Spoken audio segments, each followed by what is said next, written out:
Fire and brimstone or a heavenly ice cream cone? It's Rhyme and Reason 413. There's a rhyme and reason for your life. There's a rhyme and reason why you're here. Give your time and season. Hey there, Tony here.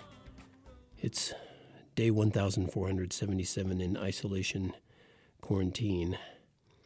And I don't know, this might be it. I've worked all day to try to get to the kitchen to make lunch, and here it is in the evening, time for dinner, and I still haven't made lunch. So, in case I don't make it, I want to let you know ahead of time where to look. Follow the path from the studio and the office to the kitchen, and I should be somewhere along that route. Okay. I don't know. Something came up in me at the last second there and said, hey, do one of those things, they do in those movies where the guy's leaving his last words and he's out there and, you've seen it. I don't know. It's just one of those wacky things that your brain does and makes you do it. Okay. So I know I mentioned at the very beginning that we're talking about fire and brimstone. So I'm going to get my red face on. I'm going to start yelling, beating the pulpit. We're going to talk about some fire and brimstone, yo. Okay, we're getting real close to April. And that means those April showers that bring May flowers. And of course, that leads to the Memorial Day and the backyard barbecues. And you want to try something a little different this year? How about serving up a nice steaming cup of fire and brimstone? And don't forget a nice side of burning wind. Good. Right? What if I told you fire and brimstone won't be available to everyone? What? More shortages? Are you kidding? Well, yeah, in a way, but it's actually no laughing matter. It's true that only a certain group of people will have access to all the goodies, all the fire and brimstone. But not to worry, it's a huge group, and you might be included. Okay, want to see if you fit the criteria to be in this group? All right, let's see if you are. You might be if you are, let's say, first bullet point, wicked. Second bullet point, pointing arrows at those who aren't. Wicked. You're pointing arrows at those who aren't. Wicked. You know what I'm saying? And the third bullet point, you're prone to violence. Now, any of those fit you? No, Tony, I'm not wicked. And I don't point arrows at anyone, and certainly not prone to violence. That's beneath me. All right, simple, right? If you fit into any or all of those categories, you are part of the rebellion, and you're a soldier on the front lines against God. And guess what? He hates you. Uh-oh, he just used the H word.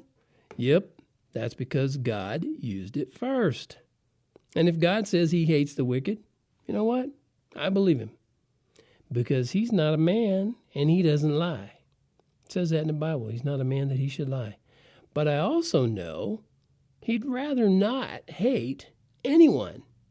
It's really not his cup of tea to serve up a cup of fire or brimstone or burning wind. He doesn't want to do all that. He'd rather not do that. He would love for us never to have that happen to any of us. And that's why he holds all those things in reserve for only those who hate him or his children. Now, as for me, I know a lot of my friends are the same way, I enjoy a good steaming cup of coffee on a brisk, quiet morning.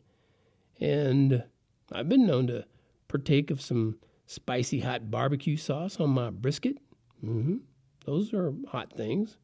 But I'd rather not even sample any of that hot stuff God will serve up for the wicked. No, sir. I'm saving room for dessert, a.k.a. also known as heaven. I'd rather have an ice cream cone than a cup of fire and brimstone. And I'd rather enjoy God's love than burning winds from up above. So I say yes to all his word, the parts I've read, the parts I've heard. I know someday I'll leave this place and live forever in his grace, because he's not going to hate me and give me fire and brimstone forever for one simple reason. I don't hate him. I don't want to rebel against him. I don't want to push him aside as though he does not exist. Only a fool does that. Only a fool says there is no God. It says something like that in the Bible, I believe, somewhere. Well, that's my little wicked fire and brimstone sermon. I didn't get too red-faced over it. I didn't, work up a sweat and have to get the nice little handkerchief out of my suit pocket. Didn't have to do any of that. No, I'm actually staying pretty cool, actually doing all this. Okay, excuse me, I don't want to start getting the voice into a tizzy here. It sounds like it's trying to break up on me a little bit. So I want to end this episode of Rhyme and Reason, but not before I remind you that every episode is brought to you by TonyFunderburk.com, where you'll find books and merch, words and music, and of course, rhymes and reasons. They're all there, a whole bunch of it. The vast majority of it is free, and you can dig through there and get all kinds of free music, all kinds of stuff. Man, I can't believe how much I've given away. I shouldn't have done that. Matter of fact, I should go on there right now and start putting price tags on all of it. That's too much work. I'll just leave it alone.